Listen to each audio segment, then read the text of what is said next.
बिस्मिल्लाहिर्रहमानिर्रहीम। अस्सलाम वालेकुम। 94 न्यूज़ स्टूडियो से खास खबरों के साथ मैं हूं तैयबा। खबर शामिल करते हैं फालिया से। फालिया धुंध के बाद डंपर हादसा, कमसिन बच्चा जाँ बहक।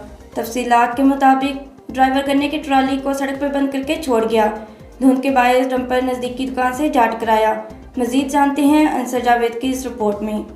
तफसीलात के मुताबिक नज़द अल करीम पेट्रोलियम फालिया मंडी बहाउद्दीन रोड पर रात गए ट्रैक्टर ड्राइवर गन्ने से लदी ट्राली फास्ट ट्रैक यानी दाएं जानिब छोड़कर गायब हो गया। शदीद धुंध के बायस निगाह बहुत ही कम थी। डंपर जो कि अचानक ट्राली के सामने आने से बचाने की कोशिश में बेकाबू होकर एक ऑटो शोरूम का बरामदा तोड़कर शोरूम में जा घुसा।